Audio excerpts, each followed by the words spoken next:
আসসালামু আলাইকুম বন্ধুরা, কাউকে ড্রয়িং শেখাতে চান তো টেকনিক দিয়ে শেখান। দেখবেন ড্রয়িং কিছুই না। একটা সোজা দাগ দিলাম, এরপর নিচে আরেকটা সোজা দাগ দিলাম, এরপর আরেক স্কেল পর আমরা আরেকটা সোজা দাগ দিব। ঠিক এরকম 3টা দাগ নিজের মতো করে বুঝুন। দেখুন, এখান থেকে আমরা এখানে একটা বাঁকা করে দাগ টানলাম, এরপর এখান থেকে সোজা করে একটা দাগ টানলাম, আবার কি করলাম, এখান থেকে একটা সোজা করে দাগ এবং এখান থেকে ওটা স্কেল দিয়ে আমরা লাগাই দিব, কারণ উপরের দাগটাও আমরা স্কেল দিয়ে টানছি, এটাও এজন্য স্কেল দিয়ে লাগাই দিলাম। কি কি খেয়াল করতে পারছেন, এখানে কি বুঝতে পারছেন? দেখুন, একটা ঘরের শেপ হয়ে গেল। কৌশল কিন্তু সহজ কৌশল। সোজা একটা দাগ, এখানে একটা সোজা দাগ, এটার সাথে এটা লেগে দিলাম, সোজা দুইটা নিচের দিকে দাগ দিলাম, এটার সাথে এটা লেগে দিলাম, এটার সাথে এটা লেগে দিলাম, আবার এখান থেকে একটা সোজা দাগ, এদিকে একটা, এদিকে। এই তো সুন্দর জানালা হলো।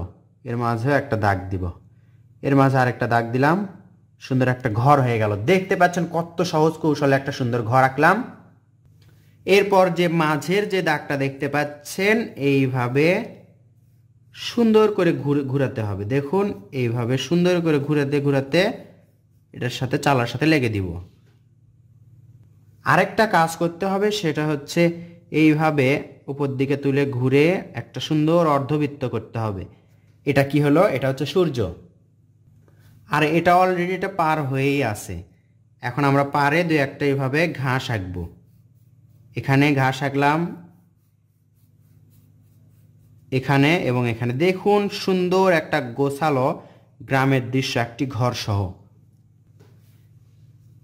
নদীর এখান থেকে পার থেকে এইভাবে ভাঁজ করে দিব এসের মতো করে, এরপর এদিকে আরেকটা ভাঁজ করব। তাহলে দেখুন, এখানে পারে একটা রাস্তা। আরেকটা কাজ করতে পারি আমরা, সেটা হচ্ছে এখান থেকে এইভাবে একটা তুলে দিব, এখান থেকে এইভাবে, আর এটা এইভাবে লাগাই দিব। এই তো, এখানে আমরা ঘুরে ঘুরে কি হচ্ছে বুঝতে পাচ্ছেন, সুন্দর একটি গাছ।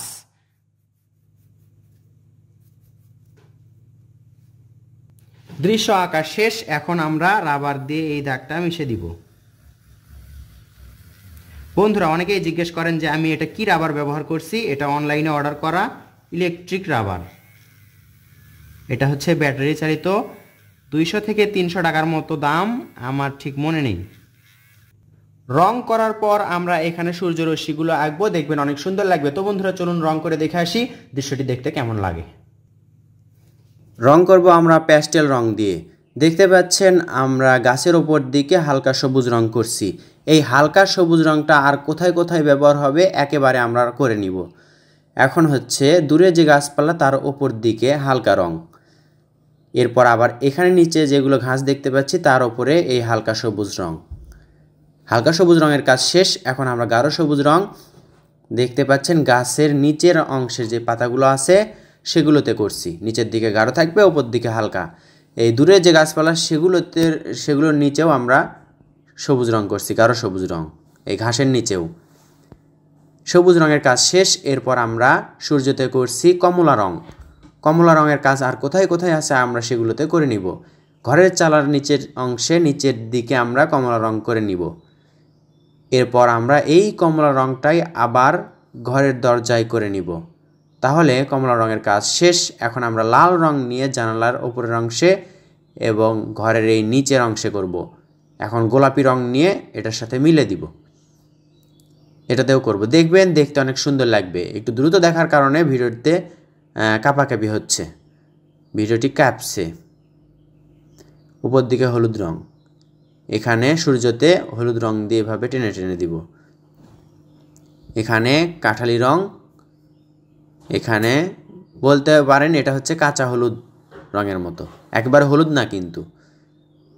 এক পাশে গাঢ় খয়েরি রং, গাঢ় খয়েরি রং দিয়ে এদিকে দিচ্ছি। নিচের দিকে আমরা সবুজ রং করব, গাঢ় সবুজ রংটা নিচের দিকে করব। করার পর উপর দিকে আবার আমরা হালকা সবুজ রং করব। দেখুন, এরকম করে আপনারা রং করলে, ধাপে ধাপে রং করলে তাহলে সহজে রং করতে পারবেন। দেখতে পাচ্ছেন এখানে কিন্তু বেশি রঙের ব্যবহার নেই। হালকা সবুজ রঙটা আমরা করলাম, সুন্দর লাগছে কিন্তু। এরপর আমরা হালকা নীল রং মানে আকাশি রঙটা নদীতে করব, পুরো নদীতে হালকা করে করব, একেবারে গাঢ় করব না কিন্তু।